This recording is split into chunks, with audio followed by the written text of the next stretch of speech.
Welcome to my YouTube channel physics classes by Prashasan. हम लोग इसके पहले क्लासेस में हम लोगों ने पढ़ा था कि फिजिक्स का मूलभूत बल क्या क्या है, इसके बारे में हम लोगों ने पढ़ा था। आज हम लोग पढ़ेंगे भौतिक का विज्ञान के अन्य शाखाओं से क्या संबंध है, physics and other branches of science. देखिए, हम लोगों ने शुरू में ही पढ़ा था कि साइंस के बहुत सारे ब्रांचेस हैं। फिजिक्स है, केमिस्ट्री है, एस्ट्रोलॉजी है, बायोलॉजी है, बहुत सारे ब्रांचेस हैं। क्या फिजिक्स एक दूसरे से रिलेटेड है? तो हम देखेंगे कि फिजिक्स के ऊपर दूसरे सब्जेक्ट बहुत सारे निर्भर करते हैं। इसी तरह से फिजिक्स भी निर्भर करता है दूसरे सब्जेक्ट के ऊपर। जैसे फिजिक्स एंड मैथमेटिक्स, हम लोग कहते हैं maths is the language of physics. भौतिकी की भाषा ही फिजिक्स मैथ्स है, गणित है। बिना गणित के तो हम कुछ कर ही नहीं सकते। और मैथमेटिक्स का जो एप्लीकेशंस है वो पूरे के पूरे फिजिक्स में होते हैं। जो भी डिराइव करते हैं हम लोग फार्मूला, वो सब मैथ्स की सहायता से करते हैं। इसलिए मैथ्स और फिजिक्स पूरी तरह से एक दूसरे से संबंधित है, को रिलेटेड है, एक दूसरे से रिलेटेड है। मैथ्स के बिना फिजिक्स का कोई काम नहीं चलेगा और फिजिक्स के बिना मैथ्स का कोई ज़्यादा उपयोग नहीं है। इसलिए जो है फिजिक्स और मैथ्स ये दोनों एक दूसरे से पूरी तरह से संबंधित है। फिजिक्स एंड केमिस्ट्री, अभी इसके पहले हम लोगों ने प्रकृति के मूलभूत बल पढ़ा था। उसमें जो है इलेक्ट्रोमैग्नेटिक फोर्सेस पढ़ा था। मैंने उसमें बताया था कि सारे के सारे जो है इलेक्ट्रॉन्स प्रोटॉन्स के चारों तरफ क्यों घूमते हैं, क्योंकि वहाँ पे इलेक्ट्रोस्टैटिक फोर्सेस लगता है। तो हम लोग फिजिक्स में जो नियम पढ़ते हैं उन सारे नियमों का उपयोग जो है केमिस्ट्री में होता है। ऐसे बहुत सारे जगह देखते हैं जहाँ पे केमिस्ट्री जो है का उपयोग जो है, फिजिक्स का उपयोग जो है केमिस्ट्री में होता है। कई बार जो है आप लोगों ने फिजिकल केमिस्ट्री के नाम से केमिस्ट्री का एक पूरा ब्रांच ही है जिसमें पूरा फिजिक्स और केमिस्ट्री जो है दोनों एक दूसरे से रिलेटेड है। फिजिक्स एंड बायोलॉजी, अगर आप बायोलॉजी के बारे में जाने तो बायोलॉजी का मुख्य रूप से जो है, जब तक फिजिक्स की खोज नहीं होगी तब तक बायोलॉजी जो है पंगु हो जाएगा। आप लोगों ने सभी जानते हैं कि हम लोगों ने माइक्रोस्कोप फिजिक्स में हम लोग पढ़ते हैं। अगर माइक्रोस्कोप ना हो तो बायोलॉजी का हम लोग कोई भी जो है कोशिकाओं के बारे में अध्ययन ही नहीं कर पाएंगे। अब इलेक्ट्रॉन माइक्रोस्कोप बना है जो कि बहुत ही सूक्ष्म कणों का भी जो है अध्ययन कर सकते हैं।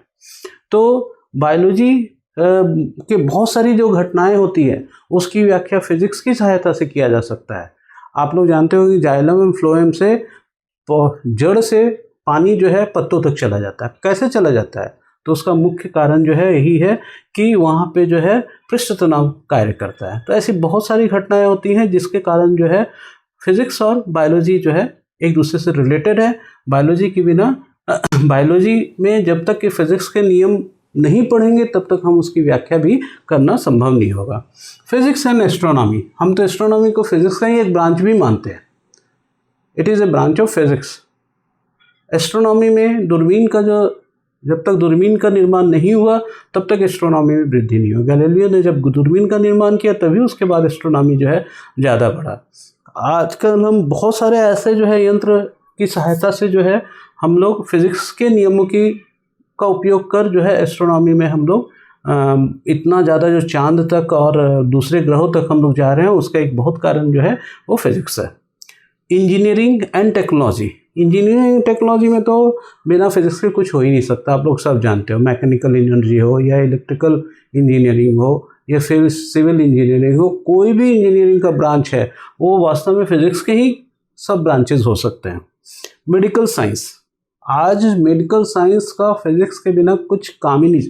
आप अगर कोई हॉस्पिटल में चले जाएंगे तो ऐसे बहुत सारे यंत्र देखेंगे जो फिजिक्स के विभिन्न सिद्धांतों के ऊपर आधारित है। रोन्टगेन ने एक्सरेज का जब तक खोज नहीं किया तब तक जो है हम लोग शरीर का विज्ञान को जो है समझ ही नहीं पाते थे, हड्डियों के बारे में समझ ही नहीं पाते थे। प्रेशर का मापन करने के लिए और कितने पीएच मीटर जो है, कितने सारे यंत्र जो हैं वो सारे के सारे जो है फिजिक्स के ऊपर ही आधारित है। हम लोग आजकल लेज़र का उपयोग करके बहुत सारे जो है ऑपरेशंस कर रहे हैं, सर्जरी कर रहे हैं, वो सारे के सारे फिजिक्स के ऊपर आधारित है। हम इस तरह से देखते हैं, ये तो कुछ ब्रांचेस हुई। हम इस तरह से देखते हैं जीवन का हमारा कोई भी ऐसा क्षेत्र नहीं है जो फिजिक्स से प्रभावित नहीं है। बिना फिजिक्स के हम लोग कुछ भी, हम एक मार्केट में एक सब्जी खरीदने जाते हैं तो वहाँ भी जो है हम लोग मापन करते हैं, जो कि एक फिजिक्स का ही समझ लीजिए ब्रांचेस है। तो फिजिक्स हमारे जीवन के हर क्षेत्र में जो है को प्रभावित कर रहा है। हम लोग इसके बाद पढ़ेंगे कुछ महान वैज्ञानिक एवं उसके कार्य। भारत के और विश्व के कुछ महान वैज्ञानिक जिन्होंने पूरे समाज की धारा बदल दी, हमारा लाइफस्टाइल बदल दिया, ऐसे कुछ प्रमुख वैज्ञानिकों के बारे में हम लोग यहाँ पे पढ़ेंगे। आप 1600 के आसपास सबसे बड़े जो वैज्ञानिक हुए, मैं उनको इतिहास का सबसे महान फिजिसिस्ट मानता हूँ, सर आइजक न्यूटन। आप लोग सभी ने न्यूटन्स का नाम सुना होगा। इन्होंने न्यूटन्स लॉ ऑफ ग्रेविटेशन दिया, सबसे ज़्यादा प्रसिद्ध इसी के लिए है, लेकिन आप जानते होंगे कि इसके अलावा भी उन्होंने बहुत सारे चीज़ फिजिक्स में दिया। इन्होंने लाइट के बारे में सबसे पहले विवेचना किया और लाइट का कणिका सिद्धांत दिया। न्यूटन्स जो डिस्क है, जो ये सिद्ध करता है कि लाइट 7 रंगों से मिलकर बना हुआ है, ये इनका एक प्रमुख खोज है।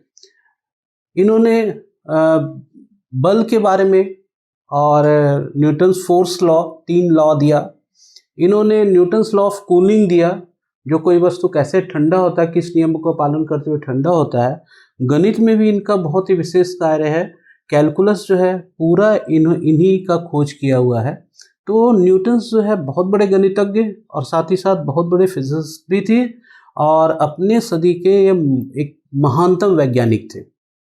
माइकल फैराडे, जिन्होंने इलेक्ट्रोमैग्नेटिक इंडक्शन का खोज किया, इन्होंने भी और बहुत सारी खोज किए, जैसे केमिकल इलेक्ट्रोलाइसिस का भी इन्होंने खोज किया था। फैराडे लॉज ऑफ इलेक्ट्रोलाइसिस इन्होंने दिया था। लेकिन इनका इलेक्ट्रोमैग्नेटिक इंडक्शन का खोज one of the greatest discoveries of modern science है। अभी हम लोग जो एसी करंट, हम लोग प्रत्यावर्ती धारा जो घरों में इस्तेमाल कर रहे हैं, आपको ये जानना चाहिए कि प्रत्यावर्ती धारा इलेक्ट्रोमैग्नेटिक इंडक्शन के खोज के कारण ही संभव हो सका। Galileo one of the greatest, ये भी जो है बहुत बड़े एस्ट्रोनॉमर थे। इन्होंने गैलीलियो टेलीस्कोप का निर्माण किया और इस टेलीस्कोप की मदद से ही जो है इन्होंने बहुत सारे ग्रहों का, तारा का जो मोशन है, जो उसकी वेलोसिटी है, उसके जो कक्ष है, उन सभी चीज़ों का इन्होंने खोज किया। कैप्लस और गैलीलियो दोनों समकक्ष थे और साथ ही साथ अच्छे मित्र भी थे। मैक्सवेल, आप लोगों ने मैक्सवेल इक्वेशन इन्होंने 4 इक्वेशन दिया। मैक्सवेल ने 4 इक्वेशन दिया और ये चारों इक्वेशन जो है, जो एक बहुत ही प्रमुख बल था, वो था इलेक्ट्रोमैग्नेटिक फोर्सेस। उसकी विवेचना जो है मैक्सवेल के इक्वेशन के बिना संभव नहीं है। आइंस्टीन, आप अल्बर्ट आइंस्टीन का नाम कौन नहीं जानता है। बहुत ही अपने प्रमुख मास एनर्जी रिलेशनशिप E=mc² के लिए प्रसिद्ध है। लेकिन आप लोगों को जानकारी होना चाहिए, मैं समझता हूँ कि आप जानते भी होंगे कि इन्हें नोबेल पुरस्कार E=mc² के लिए नहीं मिला, बल्कि इनके द्वारा खोजा गया प्रकाश विद्युत प्रभाव का जो नियम है, इक्वेशन ऑफ इलेक्ट्रिक इफेक्ट्स, उसकी खोज के लिए आइंस्टीन को पुरस्कृत किया गया, नोबेल पुरस्कार से पुरस्कृत किया गया। अब हम लोग कुछ ऐसे वैज्ञानिकों के बारे में जानेंगे जो भारतीय वैज्ञानिक रहे हैं और जिन्होंने जो खोज किया वो इतिहास में प्रसिद्ध है। बहुत ही बड़े बड़े इन्होंने खोज किया है, जिसमें C.V. रमन बहुत ही इम्पोर्टेंट, बहुत ही महत्वपूर्ण वैज्ञानिक रहे हैं, जिन्होंने रमन इफेक्ट का खोज किया। सत्येंद्रनाथ बोस, ये आइंस्टीन के समकक्ष थे और बोस आइंस्टीन स्टैटिस्टिक्स का खोज इन्होंने किया। दोनों मिलकर के जो है खोज किया। आप समझ सकते हैं कि one of the greatest scientist Albert Einstein थे, उनके साथ सत्येंद्रनाथ बोस ने जो है काम किया। एस चंद्रशेखर का नाम कौन नहीं जानता है। इन्हें 1984 में तारों का जीवन चक्र के लिए जो है नोबेल पुरस्कार दिया गया था। इन्होंने ही बताया, चंद्रशेखर लिमिट बताया कि कब जो है तारों का जीवन पूरा हो जाता है और वो मर जाता है, कह सकते हैं। जगदीश चंद्र बोस, ये जितने अच्छे बायोलॉजी के बायोलॉजी में इनका खोज है, उतना ही इनका फिजिक्स में भी खोज है। कम्युनिकेशन बाय इलेक्ट्रोमैग्नेटिक वेव्स, विद्युत चुंबकीय तरंगों के द्वारा जो है संचार का वास्तविक खोज इन्होंने ही किया था। ऐसे इसका हर्ट्ज को जो है, मार्कोनी और हर्ट्ज को इसका जो है श्रेय जाता है, लेकिन इलेक्ट्रोमैग्नेटिक वेव्स के द्वारा जो है इन्होंने सर्वप्रथम प्रेसिडेंसी कॉलेज कलकत्ता में करीब 20 मीटर दूर विद्युत चुंबकीय तरंगों की सहायता से विद्युत घंटी को बजा करके दिखाया था, जो प्रथम प्रायोगिक सत्यापन था कि विद्युत चुंबकीय तरंगों द्वारा हम बहुत सारे काम कर सकते हैं। आज आप लोगों को सभी को पता है कि विद्युत चुंबकीय तरंगों के द्वारा हम क्या नहीं कर सकते हैं। तो ये बहुत ही एक इम्पॉर्टेंट खोज था जगदीश चंद्र बोस द्वारा जो इन्होंने किया। इसके अलावा भी बहुत सारे भारतीय वैज्ञानिक रहे हैं जिन्होंने अपना योगदान साइंस के उत्कर्ष में, साइंस के नवीन खोजों में दिया है। ये चार ही, ऐसा नहीं है कि ये चार ही जो है प्रमुख है, और भी बहुत सारे वैज्ञानिक हैं जिन्होंने अपना खोज किया। ये विद्यार्थियों के लिए जो है निश्चित रूप से एक अच्छा विषय हो सकता है कि वो विभिन्न भारतीय वैज्ञानिकों ने क्या क्या काम किए और उनका खोज हरगोविंद खुराना थे। ऐसे बहुत सारे वैज्ञानिक हुए हैं जिन्होंने, आप उनका नाम खोजिए, उन्होंने क्या काम किया है। ये जरूर आपको एक खोज का विषय है, अध्ययन का विषय है, आपको अध्ययन करना चाहिए।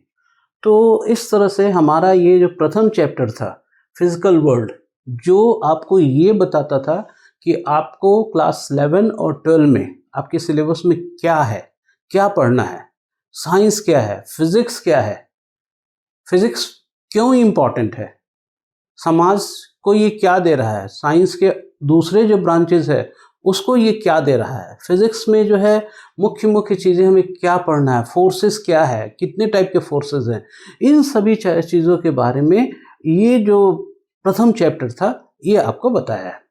मैंने जैसा कि शुरू में ही बताया था कि ये चैप्टर हमारे लिए परीक्षा की दृष्टि से बहुत महत्वपूर्ण नहीं है। आपको इसमें जो है 1-2 क्वेश्चन पूछे जा सकते हैं। उदाहरण के लिए जो है आपको कुछ वैज्ञानिकों के नाम पूछे जा सकते हैं, उनके द्वारा किए गए कामों को आपसे पूछा जा सकता है, इसलिए आप उसे याद कर लीजिए। साथ ही साथ आपको ये प्रश्न पूछा जा सकता है कि फिजिक्स के अन्य जो विज्ञान के अन्य शाखाएं हैं उससे क्या संबंध है, इसके ऊपर प्रश्न पूछा जा सकता है। आपको प्रकृति के मूलभूत जो 4 बल हैं ये कौन कौन से हैं, उनका जो है परास क्या है, अथवा उनका जो स्ट्रेंथ का रेशियो क्या है, ये सारी चीज़ों के ऊपर जो है आपको प्रश्न पूछे जा सकते हैं। तो चूँकि ये बहुत ज़्यादा इम्पॉर्टेंट नहीं है, इसलिए मैं इसके जो टेस्ट है या इसके प्रश्नों को जो है मैं इसके ऊपर नहीं जा रहा हूँ। आप स्वयं इनके प्रश्नों को खोजिए, और अगर प्रश्नों का उत्तर आपको नहीं मिलता है तो नीचे कमेंट बॉक्स में जो है आप मुझे ज़रूर लिखिए। कोशिश रहेगा, या मेरे पर्सनल व्हाट्सएप नंबर पे भी जो है, जो कि मैं शेयर कर दूंगा, आप जो है मुझसे संपर्क कर सकते हैं, और संपर्क करके जो है आप अपने प्रश्नों का, आप अपना जो डाउट्स है उसको आप पूछ सकते हैं मुझे।